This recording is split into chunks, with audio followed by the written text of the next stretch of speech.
Welcome to richplanet.net, the programme which aims to uncover the truth behind the alien and UFO mystery. I'm Richard D. Hall, and in this week's programme we revisit the story of the Gateshead Grey in search for answers to this bizarre alien encounter. For those who have not seen the original Gateshead Grey, here's a quick recap. One evening, about a week before the presentation, I received a call from a Geordie gentleman. He asked me if I was the one giving the talk. He then said, "Well, I've seen them," and over the next half hour proceeded to tell me the most fascinating story about a UFO and alien visitation. Robert Hall was just 5 years old when the events took place, and he described how a UFO appeared behind an invisible barrier in his street. He and another boy were abducted, taken on board the craft, and examined by horrible creatures. His uncle Ernie, a coal merchant, lived in the next street, and also witnessed one of the creatures. Well, I would put it this way, I was pushed out into their street when I was about 4. Right, but I was brilliant, if you know what I mean. We're watching a whole lot of soldiers marching along Southwold Road. After about 3 hours, we got sick of it. There was too many, it kept going on, we're getting colder, wanted something to eat. So we lived in Headley Street, you see, so we both run down to go around the back lane to our houses. You know when you look through a fire and it's wobbly? Well, that seemed to be the barrier. All you could see is the railway because we didn't see it till we got through this like a barrier. And we're under these horrible creatures, and they got a hold of it. And when they were, Hold of this other lad as well, then? yeah, and they took us both along. And the horrible looking things, there was about 18 and 19 creatures, the horrible looking things. Can you describe what they look like? Well, there was one, I know you're gonna take the mick. One was like Bigfoot. He was very tall, and the others were small, about 4 foot. And they were horrible ones. One had like a diver's mask on him, and one of the creatures, he was very good looking bloke, one of the aliens, and he had a kind of like a robe on. Did he have, what colour hair did he have? He was blonde. And what colour eyes? Didn't notice. Was he? But he had long hair, like ye. Well, a bit longer than yours. And I says, well, you can examine me. And I went in the capsule. No, that pulled the wall. That was a UFO? Yeah, but it moved all of a sudden. It was at the bottom of the street. And they took it from there and they put it into the back yard. We walked through, he took me through into there, examined this, took some blood out of the back of my neck. He said, if you lift your head up, you'll be killed instantly. And I was petrified, or nay, pain myself. And I stood beside these other creatures. They were like men, but the tallest one was about 4 foot. And they went down to about 2 foot. There was 3 of them. And these other ones were all horrible looking creatures. No, And this was on board the craft? you know, outside the craft. Outside the craft? Yeah, and this was in the back lane. Right. But you see, with them, about 18 of them, they were right along the lane, right around we. We couldn't run that way, couldn't run any way. And apart from the boy that you mentioned, was there any other children or any? Yeah, they were trying to, the girls went into hysteric, they were, what do you call hysteria? They were trying to get over the fences, to get over the railway to get away. The big tall one was like, I know you're going to say it daft, but it was like Bigfoot. He got ahead of the other lad. He says, run, run. And I run up the back lane, straight up the street to Mona Holland's paper shop. And I says, the soldiers, there's some horrible creatures down the lane. Oh, he says, it's children having a game, man. I says, look at the marks on my face, man. I says, it isn't. Of course, the soldier officer says, come on, there's a pistol. Go around the corner. Make me still look big. He come around the corner, when he seen what went on, he fired a pistol. All hell broke loose on Southwold Road. The men were running all over the place, you know. So the actual craft itself that you saw? It went up a height after that. Went up a height. But what I couldn't figure out for years where all them creatures went. They couldn't get in the small craft. After Robert Hall's UFO sighting and abduction, he told his parents about the creatures, but they did not believe him. And he was told to keep quiet about it. This is by no means the end of this incredible story. About 3 days later, things took an even more bizarre twist. In the morning, Robert was going to the local shop for his father's newspaper. Then I went to this shop, Mona Hollands, to get my father's paper. A grey come after us up the back lane. I run like out. Grey was on us like a shot. And I was a hell of a good runner. And now, as I screamed, my uncle only smashed its head in with a shovel. And he says, come on, I've never seen out like it. And he says, get Sergeant Brooks on Southwell Road. He'd be just coming off duty now. So I run to Southwell Road and Sergeant Brooks come along. I says, he's killed it, he's killed it. He says, killed what? And he went for his truncheon and had the old-fashioned police mark on and he come around the corner. He said, by God, and he was crossing his son praying. He says, I've never seen out like it.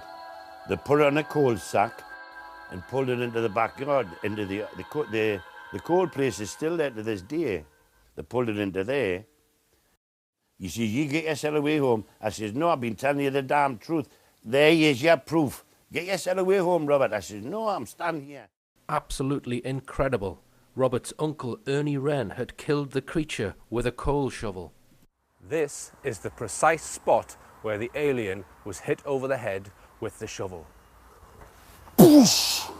About 20 minutes later, according to Robert, a vehicle took the dead creature's body to a place where it could be hidden until authorities were informed. According to him, the hiding place was underneath St. Cuthbert's Church on Bensham Road, about half a mile from the incident. He said there were some steps at the back of the church which led underneath, down which the alien was taken and then stored for 3 months. I'm just standing now at the top of the steps by the side of the church where the alien was taken. I'm just going to go down the steps. You see, it's not very pleasant down here. The steps are very narrow. Okay. And there is a chamber. Smells not too good either. There's a chamber underneath here somewhere. Hello? It's a little chamber which is about, I'd say about 12 feet by 8 feet. And we're underneath the floor of the church here. If you can see this.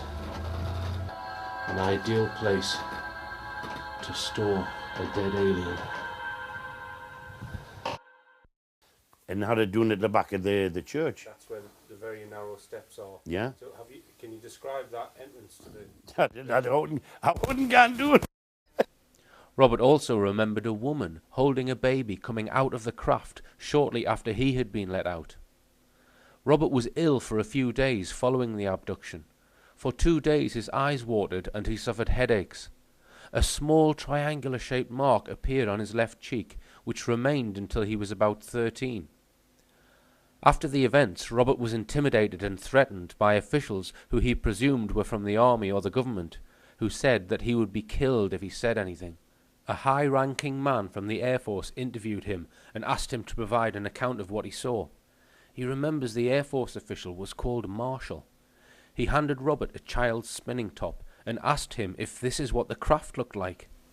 Several months after running out of all leads in this inquiry, I decided to contact Robert again and ask him if he would revisit the place where it all took place so that he could relive the events of 1940.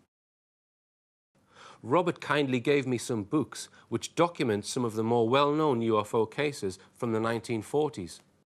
We'll take that away and we'll have a look at it. Okay, so just to go back to the sighting, Robert, in 1940 and everything that happened to you, we tried to find newspapers. Well, we tried to find newspapers. Well, there was a major, I think he was Australian, I'm not sure. He had this, what a queer kind of uniform. Very bright turquoise colour uniform. And I heard later on how to get rid of them because they'll be easy targets, for the Germans in the war. But he was going to stop the newspapers being printed or get them destroyed. No, there was one lad that said there was one piece in one of the newspapers, and he told me. But, I mean, I wasn't really interested, you know what I mean? Well, why did they keep it out quiet all these years? I mean, I was told if I said out, I'd be murdered. Mm-hmm. they put the wind up me, and it wasn't the aliens what frightened us. Well, they were horrible to look at, but it was the blinking, the security, you know. You know what I mean? So we've also tried to locate this. You know, you were with another boy when you were sitting on the wall. Yeah. Well, he'd be an old man now, like me. Aye. He'd be about 2 years older than me now. Yeah. So, is it okay if we go down there with you and you can just try and pinpoint which was his house? Do you think you'd be able to point his? I probably could. I probably could. Aye. Right. Okay. Because I used to carry these batteries, glass batteries for him into his backyard, you know. Because they were the batteries that powered the radios. We had a portable radio. Also, he had a bike turned upside down with a wheel, and he used to try to work the radio with the bike. You know? So you had like a little generator or something like that. I didn't have a generator. I didn't, you know, I wasn't. But that was powering the radio, the bicycle upside down. Wow. So I'm rolling the camera now. So when you went to Mona Holland shop on that morning, yeah, for me father's paper, right, which is the morning that the Grey chased you. Whereabouts were you? Did you run up past this corner? I come straight up this street. Up this street, right? Run here, straight along there. Okay. So I run like hell along here. Do you want to walk along then? Right, I'll walk along here, but I haven't got my stick with So it. you were running along here. You've gone in fast, really fast. And well, you hadn't seen it at this point. No, not. And then I just glanced here. It's where that pole is. That's where it came. It was where that second pole is down the street. Okay, so it was that second pole. It seemed to come out of somebody's backyard. Right. Okay, and so it ran up here. It seen me, and I was away like a rocket. I run like hell, got to this corner.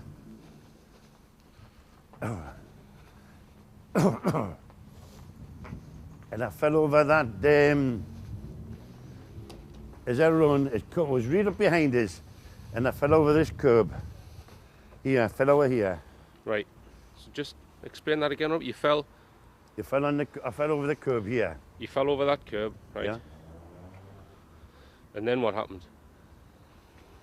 Well, I only had the coal here, and he smashed the seat in with a shovel. Right. So where was the alien when he did that? It was on top of me. Right. So it was there.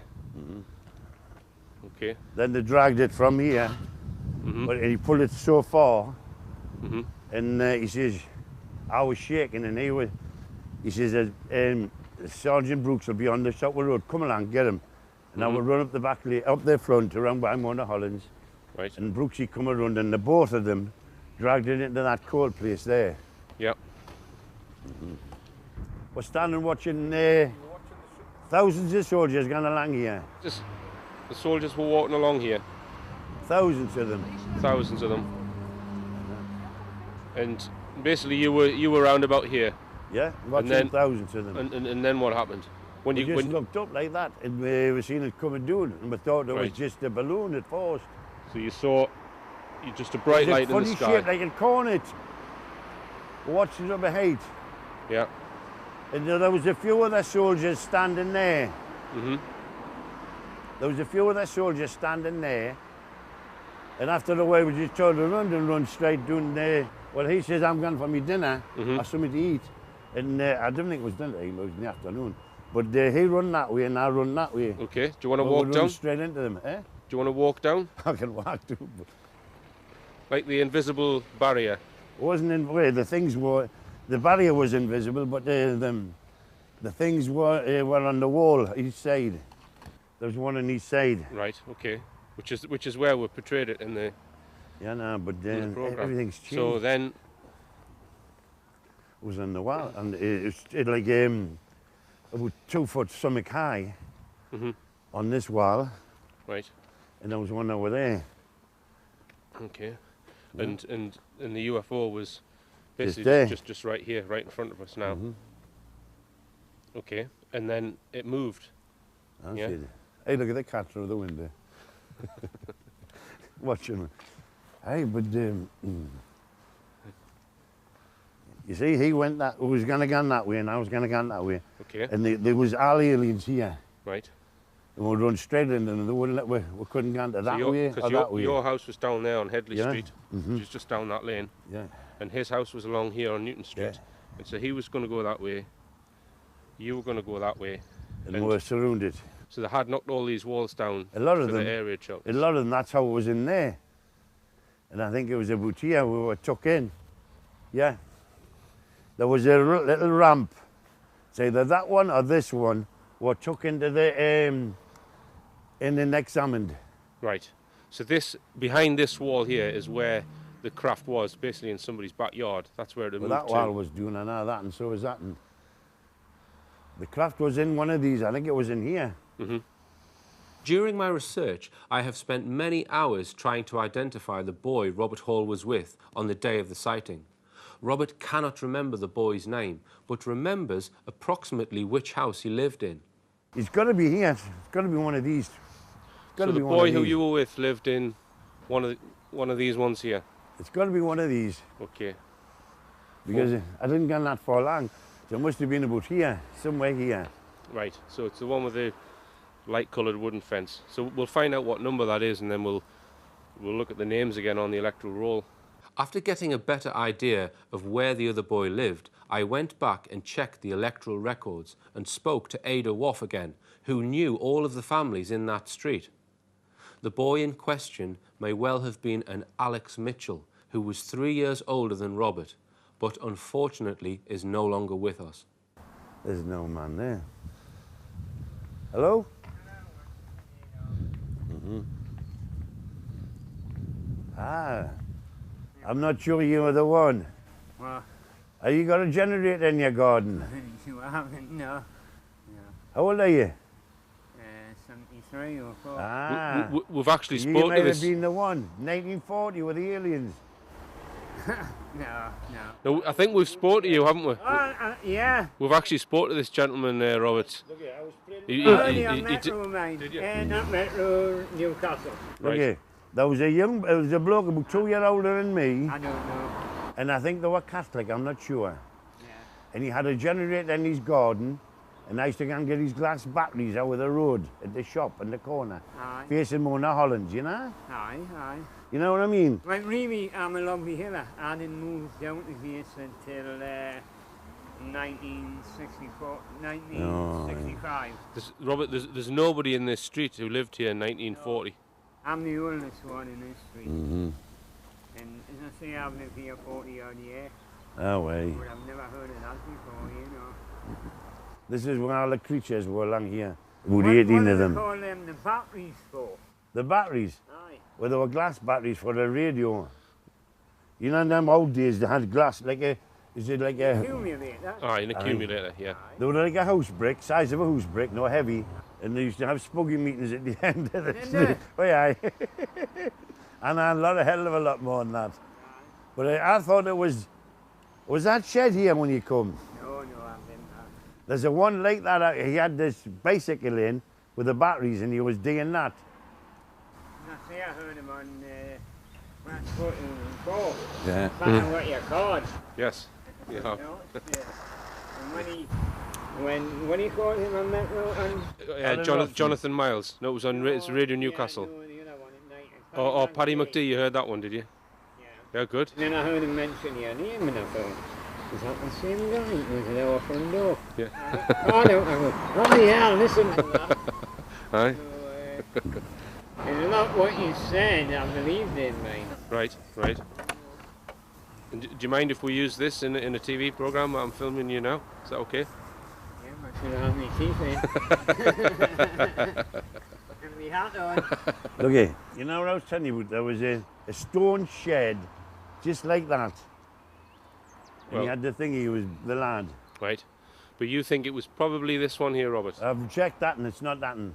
Oh, it's not that. I tell you, I lived there for years and years. I can tell you who lived in all the houses. Ah. Nobody. If he was 73, 75, it would. Oh, and that. See, that's the thing, we don't know his name. I think he was a Catholic, so I think they were Catholic. Now, Mrs. Macklin upstairs, she was actually born there in 1890 something, and she died a few years ago. We'll come back and speak to you. It's not this one. No, it's not that one. No, it's not that one. It wasn't that one then, okay. Well, it must have been one of these. Can't get in them. But none of these railings was up. That's why the girls was trying to get over the railway. And the bracken wasn't as thick as that. So this was a wooden fence in those days? 5 foot high. About 5 foot high. And they were cutting us with a wire and that, trying to get over the hands and the arms. They were screaming, they weren't petrified, Right. shock. And this is where all of the aliens were lined up along this this lane here. Right along here, you couldn't go along there, and they were along here now. Right, and the UFO was basically in this backyard of that house there. And I was standing beside that, along here, further along, with three of the little tinier ones. These walls weren't actually here at that time. No. They were pulled down to build air raid shelters.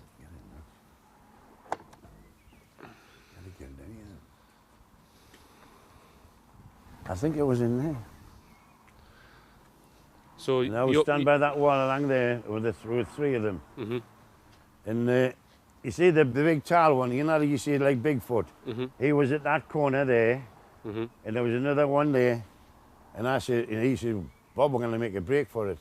And he run, and the big one got ahead of him, and he was trying to make him drink some of a tube. I was standing here, I was no little boy. I was, you know, you've seen the little blonde photo. And the three, 1, 2, they were here. They were just here, the three of them. This wall wasn't here. That's a new wall. They were just standing there, the three of them. Okay. They went from 3 foot down to about 1.5 foot, small.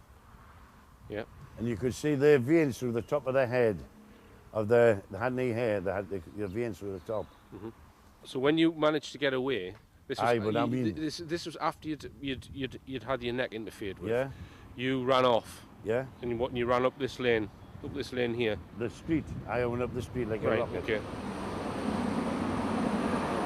Right. And so then, what were you going to say about the other lad? What happened to the other lad then? Well, the tall one got had him about here. He was very tall, and he got like a tube with liquid in. He was trying to put the tube, make him drink it. Right. He says, "You run like hell, Bob," and I woof. And your house was, well, you can nearly see it. It's the last one on Headley Street, wasn't it? The borough one, aye. Do you want to have a walk along to where your house used to be? Please. It's not a very nice house, like. I was glad we got a shift out of it. In order to try and pinpoint the exact date, I went along to the Gateshead Historical Society at Gateshead Library and spoke to their members. I asked them how I could find the dates of troop movements from the 1940s. They were not able to help. Troop movements are not made public for obvious reasons. That's where we live there, look, Headley Street. Everything's been done up. This is your old... That's the old house. Yeah. Actually, it's different from when we came past. All It's this different than the photographs. All this wall's been rebuilt. Hey, they're not doing them up, aren't they? Throughout the whole investigation, I managed to identify one person who is still alive that lived in one of the 2 or 3 houses immediately next to where the events took place. I also found out that the children in this family were not evacuated during the war. Therefore, this person may have witnessed something. When I contacted this potential witness, it was very clear that they were not interested in anything I had to say, and it seemed that they were being evasive. This witness may well hold the key to unlocking this mystery, but unless they wish to come forward with information, we will never know.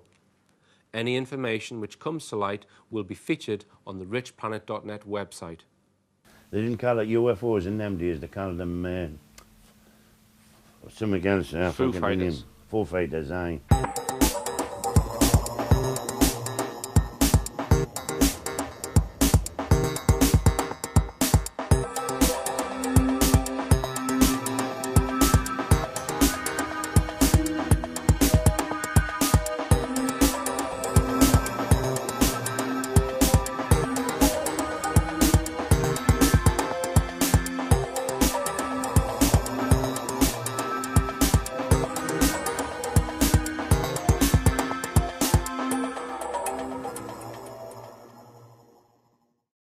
Over the coming months, I will be speaking at various venues throughout the UK, including St Anne's and Newcastle upon Tyne.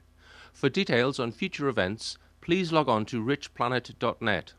You can also find details of my book, Aliens Before Gentlemen, and a selection of richplanet.net DVDs.